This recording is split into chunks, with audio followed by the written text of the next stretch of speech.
Hello everyone, welcome to EduTap. My name is Megha and in today's Sankalp series session, we are going to discuss the topic automated teller machine which is a part of your module C. So ये काफ़ी important topic है for JIB examination and as you all know कि अब JIB November 2025 examination के लिए 2 महीने से भी कम का समय बचा है. तो इस टाइम पे हमें सबसे important topics और questions पे focus करना चाहिए. तो वो आपको कहाँ से मिलेगा? इसी वीडियो के डिस्क्रिप्शन में आपको एक लिंक मिलेगा ई बुक्स का, जहां से आप 1200 important MCQs plus previous year questions plus most important topic की फाइल भी डाउनलोड कर सकते हैं. ठीक है, चलिए अब हम आगे बढ़ते हैं.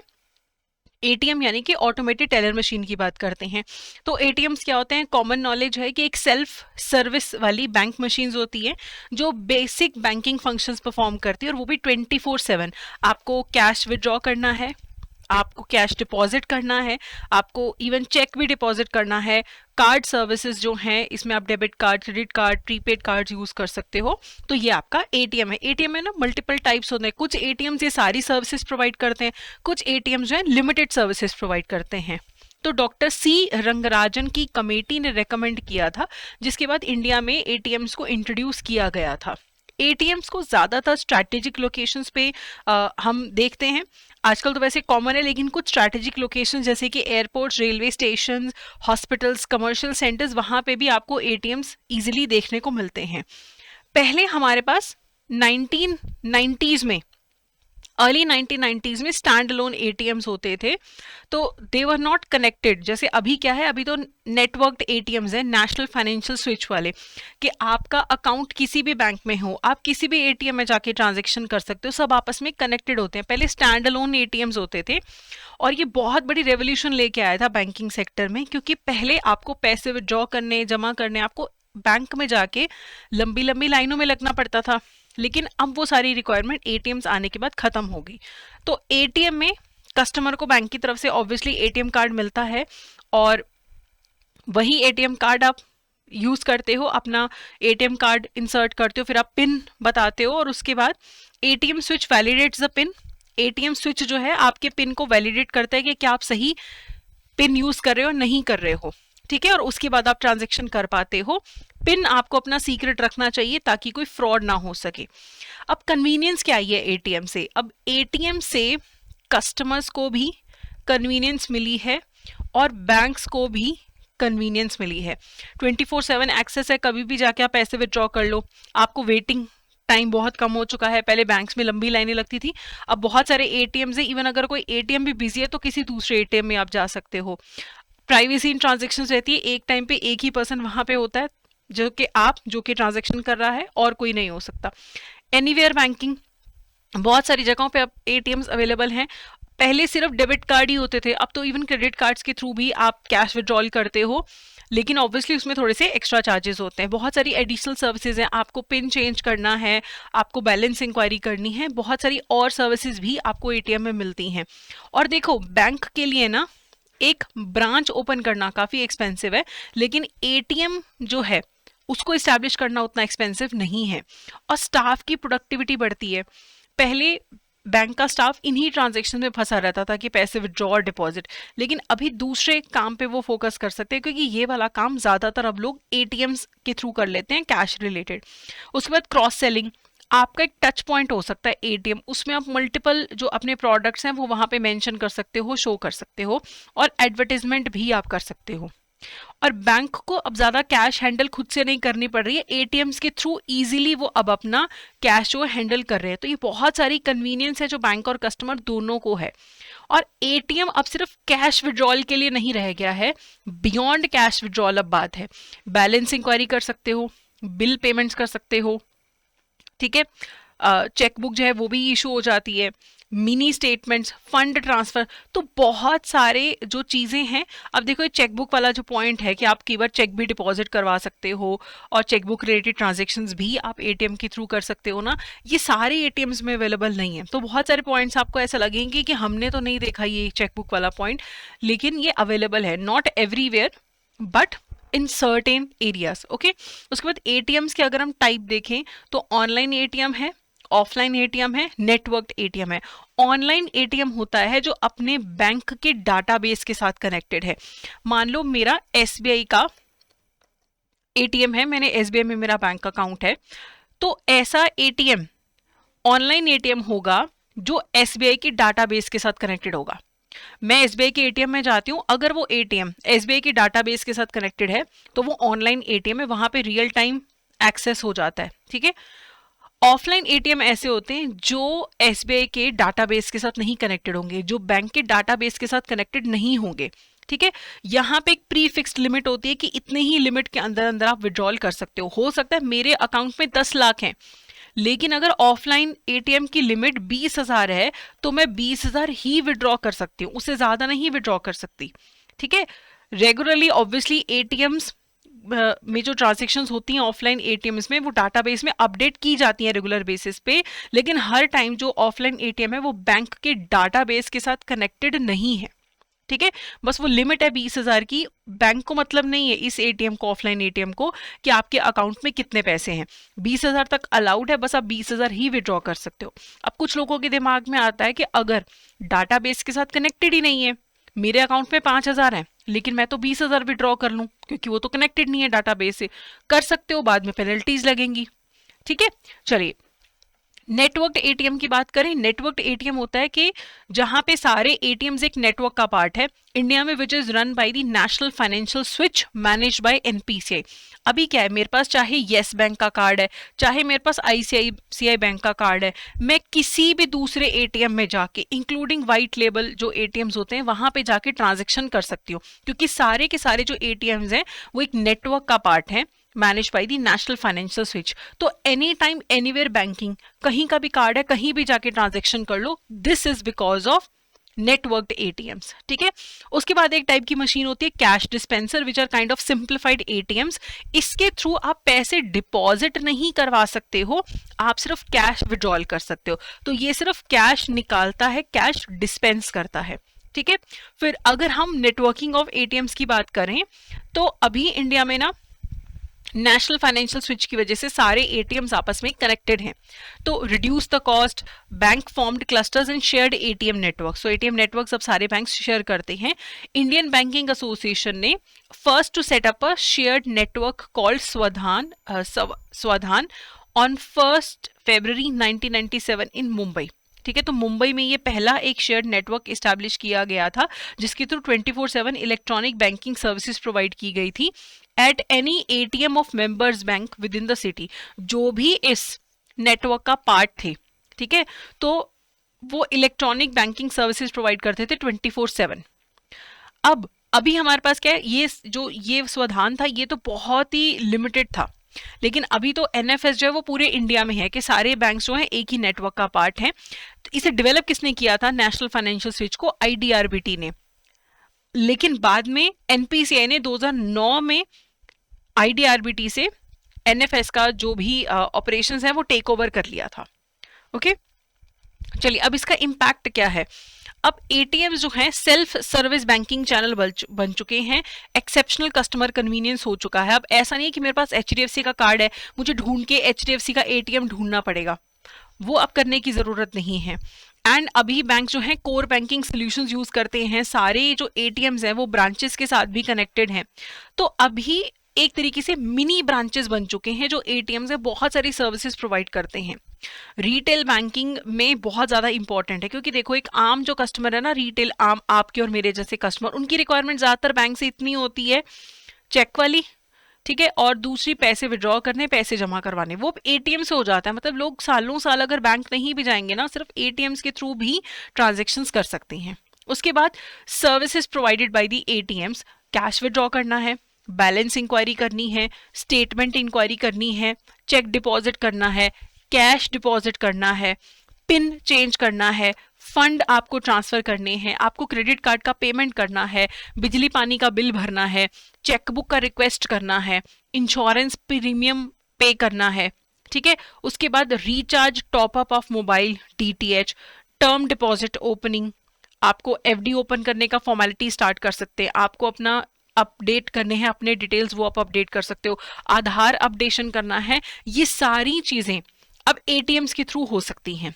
अब एटीएम कस्टमर इंटरफेस, उसकी अगर हम बात करें, यानी कि वो कौन से कंपोनेंट्स हैं जिनके थ्रू एक कस्टमर एटीएम से इंटरेक्ट करता है। पहले तो ये वीडियो मॉनिटर डिस्प्ले होता है, ठीक है, और कीपैड होता है, लेकिन अभी क्या है, टच पैड वाले भी आ चुके हैं। अभी वो टच वाले आगे के बटन नहीं होंगे तो भी चलेगा कि आप सब कुछ स्क्रीन पे टच करके कर सकते हैं, ठीक है। कार्ड रीडर होता है, कैश डिस्पेंसर होता है जहां से कैश निकलता है, इनवेलप डिस्पेंसर भी होता है, ठीक है। उसके बाद डिपॉजिट करने का स्लॉट होता है। तो ये सारे आपके पास स्लॉट्स अवेलेबल है जिसके थ्रू आप एक एटीएम से इंटरैक्ट करते हो, ओके। एक टाइप का एटीएम होता है white label ATM. White label ATM होते हैं जिन्हें नॉन बैंकिंग एंटिटीज, जो बैंक नहीं है, वो उसे सेटअप भी करते हैं, ओनरशिप भी उनके पास होती है और ऑपरेट भी वही करते हैं, ठीक है। अनलाइक रेगुलर एटीएम्स, WLA वाले जो ये व्हाइट लेबल एटीएम्स होते हैं, किसी स्पेसिफिक बैंक का ब्रांड नेम नहीं शो करते। SBI के एटीएम में बड़ा बड़ा करके SBI लिखा होगा, लेकिन व्हाइट लेबल एटीएम किसी स्पेसिफिक बैंक को बिलोंग नहीं करते हैं। तो सारे बैंक के कस्टमर्स को ये सर्व करते हैं और ये भी NFS, नेशनल फाइनेंशियल स्विच के जो नेटवर्क है उसका पार्ट है। RBI ने इन्हें इंट्रोड्यूस किया था under the payment and settlement system act 2007, ताकि इंडिया में टीयर 1 से लेके जो टीयर 6 सिटीज हैं, टाउन्स है, विलेजेस है, वहां पे फाइनेंशियल इंक्लूजन हो, कि नॉर्मल बैंक्स अगर यहाँ पे एटीएम्स नहीं ओपन कर रहे तो व्हाइट लेबल एटीएम्स जो हैं वो ओपन हो सकते हैं। इंडिया में अभी इस टाइम पे India one payments, Tata communication payment solution जिसे अब हम फाइंड आई एटीएम का पार्ट बन चुका है, हिताची पेमेंट सर्विसेज, वक्रांजी, और लेटेस्ट है EPS, ठीक है। लेटेस्ट यहां तक जो है वक्रांजी तक ये जनवरी 2022 तक के थे, लेकिन लेटेस्ट EPS जो है ये भी अब एक व्हाइट लेबल एटीएम ऑपरेटर है इंडिया में। तो नॉन बैंकिंग एंटिटीज के ये ऑपरेटर्स होते हैं, इनको लेके कुछ RBI ने कुछ गाइडलाइन जारी की हैं। तो व्हाइट लेबल एटीएम के जो ऑपरेटर्स होते हैं वो चूज कर सकते हैं कि वो अपना एटीएम कहाँ पे इंस्टॉल करना चाहते हैं। They must meet annual targets for development in different regions, जो भी उनके टारगेट्स हैं वो उन्हें मीट करने हैं, एनुअल टारगेट डिप्लॉयमेंट के।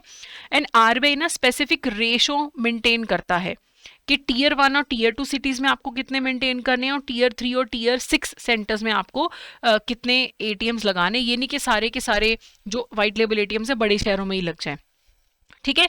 और WLA जो है व्हाइट लेबल एटीएम जो है ये सारे बैंक्स और इंस्टीट्यूशंस द्वारा इशू किए गए कार्ड्स को एक्सेप्ट करते हैं, उनके थ्रू ट्रांजैक्शन हो सकती है, ठीक है। और ये प्योरली विड्रॉल और बैलेंस इंक्वायरी के लिए होते हैं, पैसा विड्रॉ और balance inquiry. They can not accept deposits into the customer accounts और द ऑपरेटर्स ओन अकाउंट। सिर्फ विड्रॉल और बैलेंस इंक्वायरी के लिए, डिपॉजिट्स के लिए नहीं होते हैं। नेक्स्ट इज कि जो हमारे व्हाइट लेबल एटीएम ऑपरेटर्स होते हैं ना, उन्हें एक्वायरर बोला जाता है। अब मान लो कि मेरा SBI का कार्ड है और मैं व्हाइट लेबल एटीएम में जाके ट्रांजेक्शन कर रही हूँ, तो जो व्हाइट लेबल एटीएम ऑपरेटर है, मान लो वक्रांजी है, टाटा है, उन्हें एक्वायरर बोला जाएगा। ऑब्वियसली वो जो मेरा बैंक है वो अलाउ कर रहा है कि मैं व्हाइट लेबल एटीएम में जाके भी ट्रांजेक्शन्स कर सकती हूँ, ठीक है। तो अभी जो एक्वायरर है वो मेरे बैंक से चार्जेस लेगा कि मैंने आपके कस्टमर को यहाँ पे ट्रांजैक्शन करने दी है, ठीक है। तो मेरा बैंक SBI, HDFC जो भी है वो व्हाइट लेबल ऑपरेटर को एक फीस पे करेगा, ठीक है, उस पर उनको पैसा मिलता है। बाकी ये तो पैसा कमा ही रहा है व्हाइट लेबल एटीएम, प्लस ये एड्स वगैरह डिस्प्ले कर सकते हैं, बिल पेमेंट जैसी एक्स्ट्रा सर्विसेज प्रोवाइड कर सकते हैं, लेकिन इनको advertising standard council of India के जो रेगुलेशंस हैं, RBI की जो रेगुलेशंस है उनको फॉलो करना पड़ेगा। अब RBI ने बोला है कि सितंबर 30, 2025 तक बैंक्स और व्हाइट लेबल एटीएम ऑपरेटर्स दोनों को ये इंश्योर करना है कि 75% ऑफ एटीएम्स उनके ऐसे हों जो 100 और 200 रुपए के नोट रेगुलरली डिस्पेंस करते हो, कम से कम एक कैसेट से। पहले क्या होता था, अभी भी आप नॉर्मली देखेंगे बड़े बड़े नोट निकलते हैं, 100-200 की नोट निकल ही रहे हैं, ठीक है। अब ये टारगेट 2026 तक 90% पे लेके जाया जाएगा। और जब भी व्हाइट लेबल एटीएम में कोई ट्रांजेक्शन करते हो, जो भी कोई चार्जेस अगर वो डिडक्ट कर रहे हैं तो वो स्क्रीन पे नजर आने चाहिए इससे पहले कि कस्टमर ट्रांजैक्शन को कंफर्म करे, ठीक है।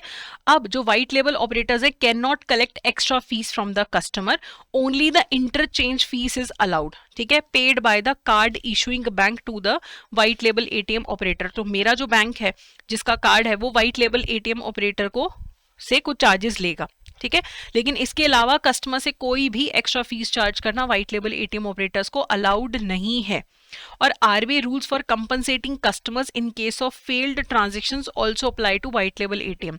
अब कई बार होता है आप एटीएम में ट्रांजेक्शन करते हो, ट्रांजेक्शन फेल हो जाती है, तो उसके लिए कस्टमर्स को काफी बार कंपनसेशन मिलती है, बैंक्स देते हैं, लेकिन वही चीज व्हाइट लेबल एटीएम ऑपरेटर्स पे भी एप्लीकेबल है।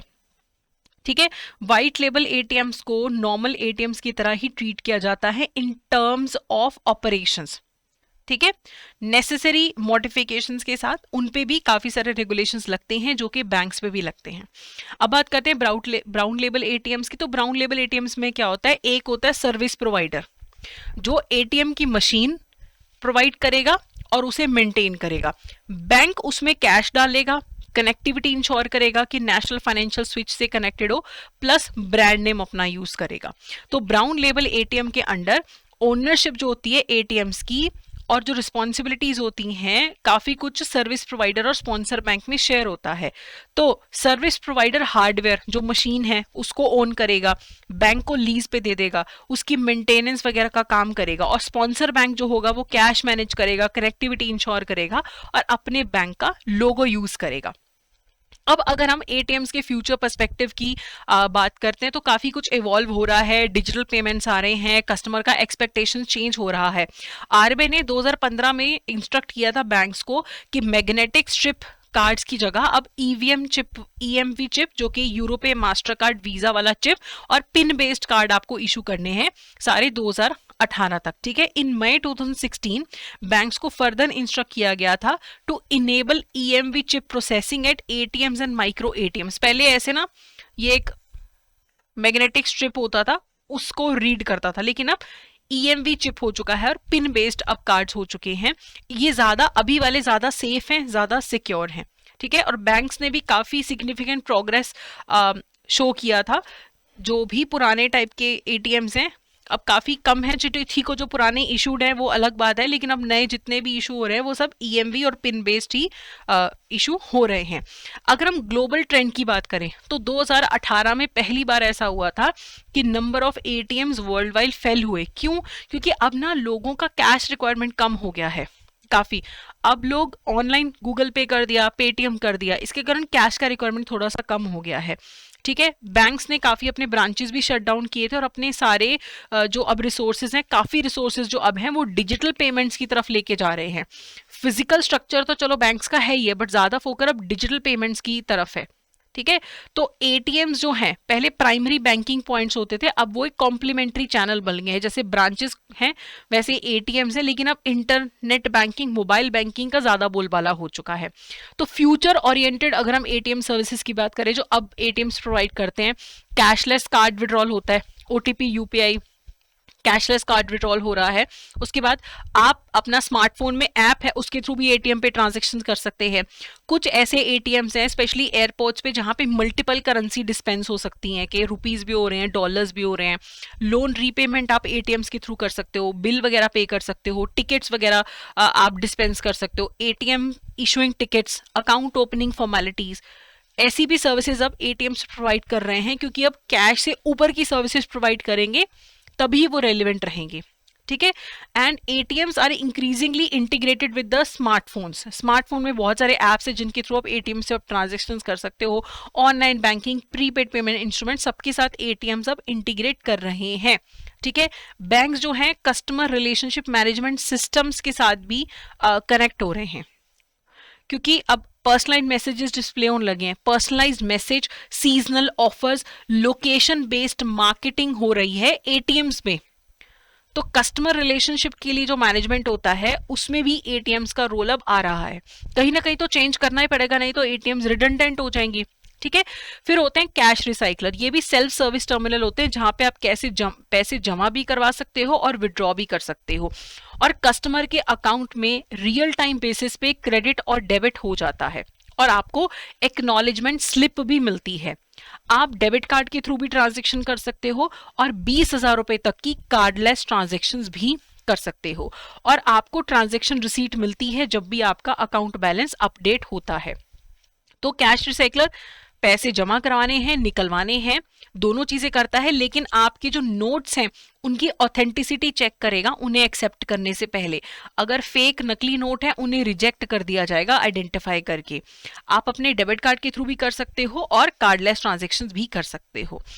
अब अगर आप एटीएम के नए रूल्स की बात करें तो 2025 में आए हैं, तो उसमें ये बोला गया है कि अगर आप अपने बैंक में ट्रांजैक्शन करते हो, अपने बैंक के एटीएम में ट्रांजैक्शन करते हो, चाहे आप मेट्रो सेंटर में हो चाहे आप नॉन मेट्रो सेंटर में हो, 5 ट्रांजैक्शंस आपको फ्री मिलती हैं। नॉन मेट्रो सेंटर्स में आपको 5 मिलती हैं, दूसरे बैंक के एटीएम में ट्रांजैक्शन करनी है 5 फ्री मिलती हैं, और मेट्रो सेंटर्स में दूसरे बैंक के एटीएम में 3 फ्री ट्रांजैक्शन मिलती हैं। उसके बाद जो लिमिट है वो अब चेंज हो चुकी है। अब इसके ऊपर अगर आप ट्रांजैक्शंस करते हो फिर फ्री नहीं होंगी, 23 रुपए प्लस टैक्सेस लगेंगे। ठीक है। एटीएम इंटरचेंज फीस कितनी होगी? अगर आप एक बैंक का कार्ड है, मान लो मेरे पास एसबीआई का कार्ड है, ट्रांजैक्शन मैं कर रही हूँ येस बैंक के एटीएम में जाके, तो ये जो इंटरचेंज फीस है ये कितनी होगी? ये एटीएम नेटवर्क ही डिसाइड करेगा। ठीक है। तो ये नए थोड़े से रूल्स हैं। फिर हम कियोस्क बैंकिंग की बात करते हैं। कियोस्क क्या होता है? एक छोटा सा इलेक्ट्रॉनिक बॉक्स स्ट्रक्चर होता है जिसके थ्रू कस्टमर्स बहुत सारी बेसिक बैंकिंग सर्विसेज कर सकते हैं, इंक्वायरी करना, प्रिंट करना, ट्रांजैक्ट करना। कियोस्क अनमैन्ड होते हैं और हाई फुट ट्रैफिक जहां पे लोकेशन होता है, जैसे मॉल्स हैं, एयरपोर्ट्स हैं, वहां पे इन्हें सेटअप किया जा सकता है। स्ट्रैटेजिक लोकेशंस पे आप प्राइमरी बैंकिंग सर्विसेज को यूज कर सकते हो, आपको ब्रांच नहीं जाना पड़ेगा, इसका ये फायदा है। ठीक है। जहां पे ब्रांचेस नहीं सेटअप होती रिमोट एरियाज में, वहां पे कियोस्क सेटअप हो सकते हैं और इनके थ्रू बैंक अपने बहुत सारे प्रोडक्ट्स को भी मार्केट कर सकते हैं। एंड बहुत सारा टेक्नोलॉजी जैसे कि आर्टिफिशियल इंटेलिजेंस वगैरह यूज हो रहा है जिसके थ्रू कस्टमर्स का एक्सपीरियंस इंप्रूव होता है। उनको ऐसा लगता है कि सच में कोई है, मैन्ड काउंटर है जहां जिसके थ्रू वो ट्रांजैक्शन कर रहे हैं, क्योंकि एआई इतना इंप्रूव हो चुका है। तो कियोस्क में आप बैलेंस इंक्वायरी कर सकते हो, चेकबुक, चेक डिपॉजिट फैसिलिटी है, cheque deposit facility with CTS interface है, no frill account opening formalities हो सकती हैं। ठीक है। जीरो बैलेंस वाले अकाउंट जो हैं, कैश जमा कराना, कैश विड्रॉ करना, बिल पेमेंट करना, इंटरनेट बैंकिंग करना, इंक्वायरीज करना नॉन कैश वाली, ये सारी सर्विसेज आपको आपके कियोस्क पे मिल जाती हैं। ठीक है। कियोस्क ट्रेडिशनल एटीएम से थोड़े से ज्यादा एडवांस्ड होते हैं। इनमें फुल फ्लेजेड कीबोर्ड होता है, ट्रैक बॉल होती है, बार कोड स्कैनर होता है, कैश एक्सेप्टर होता है, टच या नॉन टच वाली आपकी डिस्प्ले स्क्रीन होती है, वीडियो कैमरा होता है कस्टमर की आइडेंटिफिकेशन के लिए, थर्मल प्रिंटर होता है रिसीट प्रिंट करने के लिए, स्पीकर्स होते हैं ऑडियो इंस्ट्रक्शंस के लिए। तो नॉर्मल एटीएम से ये थोड़ा सा ज्यादा एडवांस्ड होता है। उसके बाद है ऑटोमेटेड कियोस्क, जो है passbook printing kiosk. Passbook printing kiosk एक ऐसा ऑटोमेटेड कियोस्क है जहां पे जो कस्टमर है वो इंडिपेंडेंटली पासबुक प्रिंट या अपडेट कर सकते हैं। ठीक है। तो ये जो कियोस्क होते हैं, जो पासबुक पे मैग्नेटिक स्ट्रिप होती है उसको रीड करके अकाउंट डिटेल्स देखते हैं और अपडेट करते हैं ऑटोमेटिकली। तो बैंक्स की लॉबीज में, बल्क नोट एक्सेप्टर्स के पास, इंटरनेट कियोस्क में ये पासबुक प्रिंटिंग वाला जो फैसिलिटी है अवेलेबल होता है। बिल्कुल ही ये ऑटोमेटेड होते हैं। ठीक, किसी स्टाफ की आपको हेल्प की जरूरत नहीं है अपनी पासबुक को अपडेट करने के लिए। स्पेशल मशीन होती है, ठीक है, जो पेज पे कुछ प्रिंट करना है वही ओपन होगा। काफी यूजर फ्रेंडली है ये एंड सब कुछ काफी ऑटोमेटिकली हो रहा है। पेज करेक्टली अलाइन हो जाता है, प्रॉपर यहाँ पे प्रिंटिंग होती है। हर पासबुक में यूनिक प्री प्रिंटेड नंबर होता है जो उसके अकाउंट से कनेक्टेड होता है, वो ये जो पासबुक प्रिंटिंग कियोस्क है ये रीड कर लेता है। तो आपको कहीं धक्के खाने की जरूरत नहीं है, इस कियोस्क के थ्रू आप अपनी पासबुक जो है उसको आप अपडेट कर सकते हो। ठीक है। इवन कियोस्क में भी बैंक्स इसे यूज कर सकते हैं। कोई अपने प्रोडक्ट की एड डिस्प्ले करनी है, किसी को न्यू पासबुक रिक्वेस्ट करनी है, वो यहाँ पे कियोस्क पे कर सकते हैं। इससे जो बैंक के स्टाफ का वर्कलोड है वो कम होता है, प्रिंटिंग कॉस्ट कम होती है, कस्टमर सेटिस्फेक्शन इंप्रूव होती है कि देखो लाइन में नहीं लगना पड़ा, जाते ही मशीन से हो गया। ठीक है। उसके बाद आता है कैश डिपॉजिट मशीन, जहां पे कस्टमर्स डायरेक्टली डेबिट कार्ड या अकाउंट नंबर के थ्रू पैसे जमा करवा सकते हैं, इंस्टेंटली उनके अकाउंट में पैसा आ जाता है। सेल्फ सर्विस है, कोई दिक्कत नहीं है, इंस्टेंटली पैसा आ रहा है, टाइम बच रहा है, रिसीट मिल रही है और अलग अलग डिनोमिनेशन के जो कार्ड्स हैं यहाँ पे एक्सेप्ट हो जाते हैं। 100 का नोट जमा कराना है, 200 सारे यहाँ पे हो जाएंगे। उसके बाद विदाउट पैन अगर आपको ट्रांजैक्शन करनी है, मतलब कि आपका जो अकाउंट है वो पैन से लिंक्ड नहीं है, ठीक है, लिंकिंग नहीं है, फिर आप मैक्सिमम 49,950 पर अकाउंट जो है ट्रांजेक्शन्स कर सकते हो एक दिन में। इससे ज्यादा की करनी है तो फिर आपका जो अकाउंट और पैन है वो लिंक्ड होना चाहिए, मतलब रजिस्टर्ड होना चाहिए आपका पैन नंबर बैंक के पास। उसके बाद आते हैं बल्क नोट एक्सेप्टर्स। ठीक है, इनिशियली क्या होता था, एटीएम ना एनवेलप डिपॉजिट एक्सेप्ट करते थे, लेकिन बाद में बल्क नोट एक्सेप्टर्स अब आ चुके हैं जहां पे आप बिना एनवेलप के आप बल्क में पैसा जो है जमा करवा सकते हो। वो मशीन अपने आप काउंट करके वेरीफाई करके अकाउंट में आपके पैसा क्रेडिट कर देगी। और बल्क नोट एक्सेप्टर में पैसा जमा भी होता है, विड्रॉ भी होता है, और round the clock on site of site ये बल्क नोट एक्सेप्टर्स होते हैं। इसमें आपको बैंक में लाइनों में लगने की जरूरत नहीं है। ठीक है, 200 तक के मिक्स्ड नोट जो है एक बार में आप बल्क नोट एक्सेप्टर को दे सकते हो, इंस्टेंटली आपके पास पैसा आ जाता है। और ये इतने फायदेमंद है कि आरबीआई ने इनकी कॉस्ट को सब्सिडाइज कर दिया है 50% अर्बन एरियाज में और 75% जो है सेमी अर्बन एरियाज के अंदर। ठीक है, फिर अगर हम एटीएम्स कैश रिसाइकलर्स के सिक्योरिटी की बात करें तो आरबीआई ने बार बार गाइडलाइंस दी हैं, साइबर सिक्योरिटी कंट्रोल्स वाली गाइडलाइंस भी दी हैं, जो बैंक्स, अर्बन कोऑपरेटिव बैंक्स और जो भी आरबीआई रेगुलेटेड एंटिटीज हैं उन पे एप्लीकेबल है। देखो, अभी एटीएम और जो कैश रिसाइकलर्स होते हैं ना, काफी सारी सर्विसेज के लिए थर्ड पार्टी एप्स पे डिपेंड करते हैं, तो साइबर थ्रेट की वल्नरेबिलिटी रहती है। तो आरबीआई ने बहुत सारे गाइडलाइन बताए हैं कि एक तो भाई आप सब लोग नॉर्म्स फॉलो करो, ये बैंक्स को बोला जाता है। अपने एटीएम में स्ट्रॉन्गर सिक्योरिटी इंस्टॉल करो, सॉफ्टवेयर तुम्हारे बेटर होने चाहिए, कंटिन्यूअसली सर्वेलेंस होनी चाहिए। उसके बाद डाटा की सिक्योरिटी पे ध्यान रखो, फॉरेंसिक रेडीनेस के अगर कोई फ्रॉड हो जाए तो उसका जांच हो सके ऐसा आपके सिस्टम होना चाहिए। कोई इंसिडेंट हो जाए तो इमीडिएटली आपको रिस्पॉन्स देना है। और भी बहुत सारे सिक्योरिटी मेजर्स हैं, जैसे कि आपको BIOS पासवर्ड वो होना चाहिए वहां पे इंप्लीमेंटेड। USB पोर्ट डिसेबल कर दो एटीएम में, कि कोई बाहर से आके एक्सटर्नल डिवाइस ना लगा ले कि आपके USB लगता हो, पोर्ट लगता हो एटीएम, वो सब नहीं होना चाहिए। ठीक है, ऑटो रन फैसिलिटी जो है वो डिसेबल्ड होनी चाहिए है। ठीक है, किसी भी एक्सटर्नल मीडिया का ऑटोमेटिकली एग्जीक्यूशन हो सके एटीएम में, ऐसा नहीं होना चाहिए है। लेटेस्ट सिक्योरिटी मेजर्स के अकॉर्डिंगली पैचिंग करते रहो, कि कहीं भी दिक्कत रखती है ना वो अपडेट करते रहो अपने सिस्टम को। ठीक है, उसके बाद टाइम बेस्ड एडमिन एक्सेस होना चाहिए, कि इतने टाइम के लिए एक्सेस होगा, कोई मिसयूज ना कर सके। उसके बाद स्किमिंग ना हो सके, डाटा कॉपी ना हो सके। उसके बाद वाइट लिस्टिंग होनी चाहिए, ठीक है, आपके एटीएम्स में, ताकि सिर्फ अप्रूव्ड एप्लीकेशंस एटीएम सिस्टम पे रन कर सके, कि एटीएम सिस्टम में वाइट लिस्टिंग है, कि ये लिस्ट है, यही वाले एप्स रन कर पाएंगे, कोई बाहर का ऐप आके हमारे एटीएम पे रन नहीं कर पाएगा। ठीक है, सिर्फ जो सपोर्टेड ऑपरेटिंग सिस्टम है उसी पे एटीएम रन करना चाहिए, कोई अनसपोर्टेड वर्जन एटीएम में नहीं रन कर पाए, ऐसा होना चाहिए। रेगुलरली मतलब सिक्योरिटी चेक करते रहो। ठीक है, अब इस टॉपिक में से क्या क्वेश्चंस पूछे गए हैं, 2023 अक्टूबर में पूछा गया था कि विच of the following is a benefit of ATM. Multi currency dispensing होने लग गई है, पब्लिसिटी करता है बैंक किसके थ्रू, टिकट डिस्पेंस हो सकती है, अब तो मैंने आपको दिखाया, अकाउंट ओपन करने की फॉर्मेलिटीज यहां से कर सकते हो, बहुत सारे प्रोडक्ट्स बैंक यहां से क्रॉस सेल कर सकता है।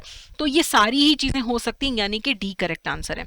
अगला भी अक्टूबर 23 में पूछा गया था, कैश रिसाइकलर मशीन के फीचर्स पूछे गए थे। आप डिपॉजिट और विड्रॉ दोनों कर सकते हो। ठीक है, आपकी डैमेज सॉइल काउंटरफीट नोट्स को भी ये सॉर्ट आउट कर सकता है और रिजेक्ट कर देगा अगर आपका नकली नोट है। कार्डलेस ट्रांजैक्शन आप कर सकते हो 20,000 पर डे का, और कैश डिपॉजिट कर सकते हो डेबिट कार्ड के थ्रू। तो ये सारी सर्विसेज आपको कैश रिसाइकलर मशीन देती है, तो ये करेक्ट है। ब्राउन लेबल एटीएम क्या होता है, ब्राउन लेबल एटीएम होता है जहां पे एटीएम जो है वो सर्विस प्रोवाइडर प्रोवाइड करता है लेकिन ऑपरेट उसे बैंक करता है, तो यहाँ पे बी करेक्ट आंसर है। अगला जून 24 में पूछा गया था कि इनमें से कौन सी सर्विसेज आपको कियोस्क बैंकिंग में मिलती हैं। बैलेंस इंक्वायरी कर सकते हो, yes. Cheque deposit facility, cheque deposit with CTS interface, yes. No frill account open कर सकते हो, यस। कैश जमा करा सकते हो, यस। तो ये सारी की सारी सर्विसेज जो हैं आपको कियोस्क बैंकिंग में मिलती हैं। अक्टूबर 24 में पूछा गया था व्हाइट लेबल एटीएम के बारे में। White label ATMs are owned and operated by non banking entities, correct. White label ATMs display the branding signage of the bank they are associated with. White label ATMs किसी का brand name नहीं show करते हैं, तो second गलत है। Eliminate कर दो, ठीक है, एलिमिनेट आप यहाँ पे कर सकते हो, ठीक है। एक सेकेंड, कौन सा क्वेश्चन था ये, customers of any bank can use white label ATMs and they are interconnected with the entire ATM network. Correct. The introduction of WLA aims to promote financial inclusion by improving ATM penetration in tier 1 and tier 6 cities तक, towns villages में financial inclusion के लिए। तो correct, तो 1, 3 and 4 यहाँ पे correct answer है। Most ATMs in India are connected through which of the following switches for interbank transactions, ये मई 25 में पूछा गया था। तो नेशनल फाइनेंशियल स्विच के थ्रू सारे एटीएम्स जो है वो कनेक्टेड है। अगला क्वेश्चन भी मई 25 में व्हाइट लेबल एटीएम से पूछा गया था कि they are setup, owned and operated by non banking entities. Correct. WLA operators are allowed to accept deposits into their own and other accounts. Deposit वाली बात तो मैंने मना की थी आपको WLA में, है ना। Only cards issued by banks and RBI approved institutions can be used at WLA. Correct. They do not display the branding of any bank and are accessible to customers of all banks. Correct. They charge fees directly from customers for ATM usage, तो नहीं, वो bank से charge करते होते हैं ना acquirer, वो interchange fees banks आपस में सेटल करते हैं, कस्टमर्स से नहीं चार्ज किया जाता। WLA operators can earn revenue through ads and value added services. Correct, तो 2 और 4 नहीं होना चाहिए, ठीक है। करेक्टली यहाँ पे 2 और 4 एक साथ नहीं होना चाहिए, 2 और 5, सॉरी 2 और 5 नहीं होना चाहिए, तो 2 नहीं होना चाहिए, 2 नहीं होना चाहिए, 5, तो ए जो है यहाँ पे करेक्ट आंसर बनता है आपका, ठीक है। तो ये आपका एक बहुत ही सिंपल बट बहुत ही इंपॉर्टेंट टॉपिक है। तो इसके रिगार्डिंग मैं आपको एक तो ये चीज़ बताना चाहती हूँ, अब तो ये टॉपिक कर लो, वो फाइल डाउनलोड कर लो जो डिस्क्रिप्शन में दी गई है। बाकी अगर आपको लगता है ना कि आपकी प्रिपरेशन इतनी अच्छी नहीं है, तो आप एडुटैप की वेबसाइट पे जा सकते हैं, edutap.in, वहाँ पे कोर्सेज में, JIIB कोर्सेज में आप जो है मास्टर कोर्स देखेंगे जिसमें आप एनरोल कर सकते हैं, जिसमें आपको सारी रिकॉर्डेड क्लासेस मिलेंगी। एग्जाम से पहले आपको सुपर क्रैश कोर्स का एक्सेस भी मिलेगा, जिसमें आपको लाइव क्लासेस मिलेंगी, नोट्स, टेस्ट सीरीज, जो भी आपको इस एग्जाम को क्लियर करने के लिए चाहिए सब कुछ आपको यहाँ पे मिलेगा। तो आप यहाँ पे JAB 75 अभी कोड एप्लीकेबल है, वो आप यूज कर सकते हैं, और इवन आप 8 और 12 मंथ्स की वैलिडिटी में से भी चूज कर सकते हैं। और आप सिंगल किसी सब्जेक्ट्स का मास्टर कोर्स लेना चाहते हैं वो भी यहाँ पे अवेलेबल है, ठीक है। ये ट्रायल कोर्स भी है कि अगर आप एक बार देखना चाहते हैं कि कोर्सेज कैसे होते हैं तो आप ट्रायल कोर्स के थ्रू भी चेक कर सकते हैं। बाकी अगर आपको देखो आपकी प्रिपरेशन अच्छी, आपको सिर्फ रिवीजन करनी है, तो आप यूट्यूब वाले जो हमारे सेशंस है वो देख सकते हैं, उनके PDFs आपको टेलीग्राम चैनल पे मिलेंगे। टेलीग्राम चैनल का जो लिंक है वो आपको डिस्क्रिप्शन में मिल जाएगा, ठीक है। तो आई होप ये सेशन आपके लिए हेल्पफुल रहा हो। That's it for today, thank you so much.